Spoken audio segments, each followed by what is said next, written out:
Hi hello ಸ್ನೇಹಿತರೆ, ಎಲ್ರಿಗೂ ನಮಸ್ಕಾರ. ನಾನು ಉಮೇಶ್ ಗುತ್ತೇದಾರ್. ಈ ಪಂಚ ರಾಜ್ಯಗಳ ಚುನಾವಣೆಯನ್ನು ಕೂಡ ನೀವು ನೋಡ್ತಾ ಇದ್ದೀರಿ. ಎಲ್ಲೆಲ್ಲಿ ಯಾವ್ದಾವುದು ಗೆಲುವನ್ನು ಕೂಡ ಸಾಧಿಸಿದೆ ಅನ್ನೋದು ತಾವೆಲ್ಲರೂ ನೋಡ್ತಾ ಇದ್ರಿ. ಸೊ ಈಗಾಗಲೇ ತಮಿಳುನಾಡಿನಲ್ಲಿ ನಟ ವಿಜಯ್ ಅವರು ಬಹಳ ಲೀಡ್ ನಿಂದ ಗೆದ್ದು ಸೊ ಅವರು ಸಿಎಂ ಆಗುವಂತಹ ಒಂದು ಎಲ್ಲ ಸಾಧ್ಯತೆಯನ್ನು ಕೂಡ ಇವೆ ಸ್ನೇಹಿತರೆ. ಸೊ ಅದೇ ತರ ನಾವು ಇದರ ಹಿಂದೆ ವಿಡಿಯೋನಲ್ಲಿ ನಟ ವಿಜಯ್ ಅವರ ಬಗ್ಗೆ ಸೊ ಆ ಒಂದು ಎಲೆಕ್ಷನ್ ಬಗ್ಗೆ ನಾವು ಸಂಪೂರ್ಣವಾಗಿ ವಿಡಿಯೋ ನೋಡಿದ್ದೀವಿ.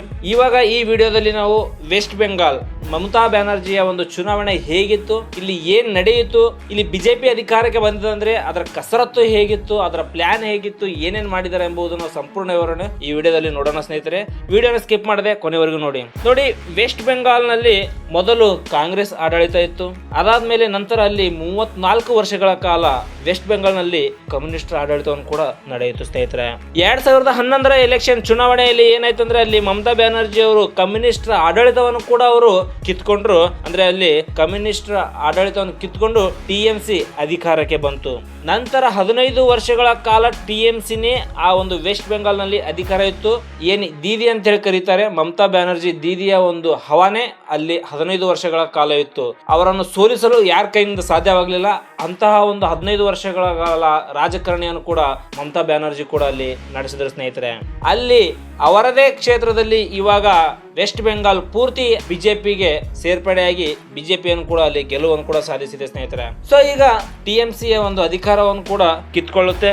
ಇಲ್ಲಿ ಒಂದು ವಿಶೇಷ ಏನಂತ ನಾವು ನೋಡ್ಬೇಕಂತಂದ್ರೆ, ಮಮತಾ ಬ್ಯಾನರ್ಜಿ ಅವರು 15 ವರ್ಷಗಳ ಕಾಲ ಅಲ್ಲಿ ಚುನಾವಣೆ ನಡೆಸಿ ಅವರು ಮುಖ್ಯಮಂತ್ರಿಯಾಗಿ ಸೊ ಅಲ್ಲಿ ಅವರದೇ ಹವ ಇದ್ರೂ ಕೂಡ ಇವತ್ತಿನ ಪ್ರೆಸೆಂಟ್ ಸಿಚುವೇಶನ್, ನಿನ್ನೆ ನಡೆದಂತಹ ಒಂದು ಚುನಾವಣೆಯಲ್ಲಿ ಅವರು ಯಾವ ಒಂದು ವಿಧಾನಸಭೆ ಕ್ಷೇತ್ರದಿಂದ ಅವರು ಸ್ಪರ್ಧೆಯಾಗಿ ನಿಂತಿದ್ರು, ಅದೇ ಒಂದು ವಿಧಾನಸಭೆ ಸ್ಪರ್ಧೆಯಲ್ಲಿ ಅವರು ಸೋತಿದ್ದಾರೆ. ಅಂದ್ರೆ 15 ವರ್ಷಗಳ ಕಾಲ ಆಡಳಿತವನ್ನು ನಡೆಸುತ್ತಾ ಬಂದವರು ಇವತ್ತು MLA ಶಾಸಕಿ ಆಗಲು ಕೂಡ ಅನರ್ಹರಾಗಿದ್ದಾರೆ. ಸೊ ಇದು ನೋಡ್ರಿ ಚುನಾವಣೆ ಅಂತಂದ್ರೆ ಯಾವಾಗ ಏನಾಗುತ್ತೆ, ಎಲ್ಲಿ ಏನಾಗುತ್ತೆ ಅಂತ ಹೇಳಕ್ಕಾಗಲ್ಲ. 15 ವರ್ಷಗಳ ಟಿಎಂಸಿಯ ಒಂದು ಅಧಿಕಾರವನ್ನು ಇದ್ದವರು ಇವತ್ತು ಶಾಸಕಿ ಆಗಲು ಕೂಡ ಅನರ್ಹರಾಗಿದ್ದಾರೆ. ಸೊ ಇದರ ಹಿಂದೆ ಬಿಜೆಪಿ RSS ನ ಅಪೋಸಿಟ್ ಪಕ್ಷ ಅಂತಂದ್ರೆ ವೆಸ್ಟ್ ಬೆಂಗಾಲ್ ನಲ್ಲಿ ಟಿಎಂಸಿ ಸ್ನೇಹಿತರೆ. ಟಿಎಂಸಿಗೆ ಮತ್ತು ಬಿಜೆಪಿ RSS ಗೆ ಮಮತಾ ಬ್ಯಾನರ್ಜಿ ಕೂಡ ಆಪ್ತರಾಗಿದ್ದರು.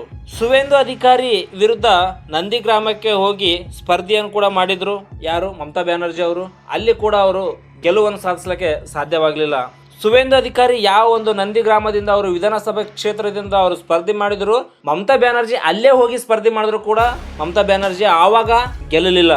ಇವಾಗ ಮಮತಾ ಬ್ಯಾನರ್ಜಿ ಯಾವ ಒಂದು ವಿಧಾನಸಭೆಯಿಂದ ಸ್ಪರ್ಧೆ ಮಾಡಿದಾರಲ್ಲ, ಅದೇ ಒಂದು ವಿಧಾನಸಭೆ ಕ್ಷೇತ್ರದ ಸ್ಪರ್ಧೆಯಿಂದ ಸುವೇಂದು ಅಧಿಕಾರಿ ಕೂಡ ಅಲ್ಲಿ ಸ್ಪರ್ಧೆಯನ್ನು ಮಾಡಿದ್ದಾರೆ. ಮಮತಾ ಬ್ಯಾನರ್ಜಿ ಅವರ ವಿರುದ್ಧ ಸುವೇಂದು ಅಧಿಕಾರಿ ಅಲ್ಲಿ ಗೆಲುವನ್ನು ಕೂಡ ಸಾಧಿಸಿದ್ದಾರೆ ಸ್ನೇಹಿತರೆ. ಅಂದ್ರೆ ಮಮತಾ ಬ್ಯಾನರ್ಜಿ ಮೊದಲು ಸುವೇಂದು ಅಧಿಕಾರಿ ಅವರ ಕ್ಷೇತ್ರಕ್ಕೆ ಹೋಗಿಬಿಟ್ಟು ಅಲ್ಲಿ ಸ್ಪರ್ಧೆ ಮಾಡಿದ್ರು ಕೂಡ ಗೆಲ್ಲಲಿಲ್ಲ. ಇವತ್ತು ಮಮತಾ ಬ್ಯಾನರ್ಜಿ ಅವರ ಕ್ಷೇತ್ರಕ್ಕೆ ಬಂದು ಸುವೇಂದು ಅಧಿಕಾರಿ ಅವರು ಚುನಾವಣೆ ಸ್ಪರ್ಧೆಯಾಗಿ ನಿಲ್ದ್ರು ಕೂಡ ಮಮತಾ ಬ್ಯಾನರ್ಜಿ ಅವರು ಗೆಲ್ಲಲು ಸಾಧ್ಯವಾಗಲಿಲ್ಲ ಸ್ನೇಹಿತರೆ. ಸೊ ನೋಡ್ರಿ, 2011ರಿಂದ 2011, 2016, 2021 ಕಂಟಿನ್ಯೂಸ್ ಆಗಿ 15 ವರ್ಷಗಳ ಕಾಲ ಟಿಎಂಸಿ ಗೆಲ್ಲುತ್ತಾ ತಮ್ಮದೇ ಆದಂತಹ ಒಂದು ಹವಾ ಬೆಳೆಸುತ್ತಾ ಸೊ ಇಲ್ಲಿವರೆಗೂ ಬಂತು. ಇವಾಗ ಸಂಪೂರ್ಣವಾಗಿ ಸೋತು ಇವಾಗ ಬಿಜೆಪಿ ಆ ಒಂದು ಕ್ಷೇತ್ರಕ್ಕೆ ಗೆಲುವನ್ನು ಕೂಡ ಸಾಧಿಸಿದೆ ಸ್ನೇಹಿತರೆ. ಸೊ ಇದು 15,000 ಮತಗಳಿಂದ ಟಿಎಂಸಿ ಸೋತಿದೆ. ಬಿಜೆಪಿ 15,000 ಮತಗಳ ಅಂತರದಿಂದ ಬಿಜೆಪಿ ಅಲ್ಲಿ ಗೆದ್ದಿದೆ ಸ್ನೇಹಿತರೆ. ಸೊ ಬಿಜೆಪಿ ನೋಡ್ರಿ ಪ್ರಮುಖ ನಾಯಕ ಯಾರಂತಂದ್ರೆ ಸುವೇಂದು ಅಧಿಕಾರಿ ಅಂತ ಹೇಳ್ಬೋದು. ಸೊ ಇವಾಗ ಆ ಸುವೇಂದು ಅಧಿಕಾರಿಗೆ ಅಲ್ಲಿ ಸಿಎಂ ಆಗುವಂತಹ ಎಲ್ಲ ಒಂದು ಲಕ್ಷಣವನ್ನು ಕೂಡ ಕಾಣ್ಬರ್ತಾ ಇದೆ ಸ್ನೇಹಿತರೆ. ಸೊ ಸುವೇಂದು ಅಧಿಕಾರಿ ಯಾರು ಅಂತ ಹೇಳಿ ನಾವು ನೋಡಬಹುದು. ಮಮತಾ ಬ್ಯಾನರ್ಜಿ ಅವರ ಪಕ್ಕ ಶಿಷ್ಯ ಕೂಡ ಸುವೇಂದು ಅಧಿಕಾರಿ ಮೊದಲು ಆಗಿದ್ರು ಸ್ನೇಹಿತರೆ. ಟಿಎಂಸಿ ಅಧಿಕಾರದಲ್ಲಿ ಇದ್ದಾಗ ಸುವೇಂದು ಅಧಿಕಾರಿ ಕೂಡ ಟಿಎಂಸಿ ನಲ್ಲೇ ಇದ್ರು. ಸೊ ನಂತರ ರಾಜಕಾರಣಿ ಅಂದಮೇಲೆ ಸ್ವಲ್ಪ ಹೆಚ್ಚು ಕಮ್ಮಿ ಆಗುತ್ತೆ, ಅಲ್ಲಿ ಅಭಿಪ್ರಾಯವನ್ನು ಉಂಟಾಗುತ್ತೆ, ಅಲ್ಲಿ ಸ್ವಲ್ಪ ಯಾರಾದ್ರೂ ಒಬ್ರು ಬೆಳೀತಾ ಇದಾರೆ ಅಂತಂದ್ರೆ ಅಲ್ಲಿ ಡಿಫ್ರೆನ್ಸ್ ಅನ್ನೋದು ಬಂದೇ ಬರುತ್ತೆ. ಸೊ ಅದೇ ತರ ಇಲ್ಲಿ ಟಿಎಂಸಿ ಅಧಿಕಾರದಲ್ಲಿದ್ದಾಗ ಸುವೇಂದು ಅಧಿಕಾರಿಗೂ ಕೂಡ ಅದೇ ಆಗಿದ್ದು. ಸೊ ಯಾವುದೋ ಒಂದು ಕಾರಣದಿಂದ ಅವರು ಟಿಎಂಸಿ ಬಿಟ್ಟು ಬಿಜೆಪಿಗೆ ಸೇರ್ಪಡೆ ಆದ್ರು ಸ್ನೇಹಿತರೆ. ಸೊ ಬಿಜೆಪಿಗೆ ಸೇರ್ಪಡೆ ಆದ್ಮೇಲೆ ಅವರು ಅಲ್ಲಿ ಬಹಳ ಒಂದು ಬದಲಾವಣೆಯನ್ನು ಕೂಡ ತಂದ್ರು.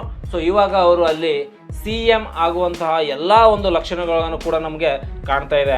ಈಗ ಬರುವಂತಹ 2026ರ ಚುನಾವಣೆಯಲ್ಲಿ ಎಲ್ಲ ಉಲ್ಟಾ ಆಗ್ಬಿಟ್ಟಿದೆ ನೋಡ್ರಿ ಇಲ್ಲಿ. ಸೊ ಏನು 215 ಸ್ಥಾನಗಳನ್ನು 2021ರಲ್ಲಿ ಟಿಎಂಸಿ ಗೆದ್ದಿತ್ತು, ಆ ಒಂದು ಸ್ಥಾನಕ್ಕೆ ಇವಾಗ ಬಿಜೆಪಿ ಬಂದಿದೆ. ಟಿಎಂಸಿ ಏನ್ ಮೊದಲು 215 ಸ್ಥಾನಗಳು ಇತ್ತು, ಇವಾಗ 100 ಸ್ಥಾನಗಳ ಆಸುಪಾಸು ತನಕ TMC ಬಂದಿದೆ ಸ್ನೇಹಿತರೆ. ಸೊ ಇದೇ ತರ ಬಂಗಾಳದಲ್ಲಿ ಈ ತರ ಒಂದು ಚುನಾವಣೆ ನಡೆದಿದೆ. ಇಲ್ಲಿ ಸಂಪೂರ್ಣವಾಗಿ ಬಿಜೆಪಿಗೆ ಜಯವಾಗಿದೆ ಅಂತೇಳಿ ಕೂಡ ಹೇಳ್ಬೋದು ಸ್ನೇಹಿತರೆ.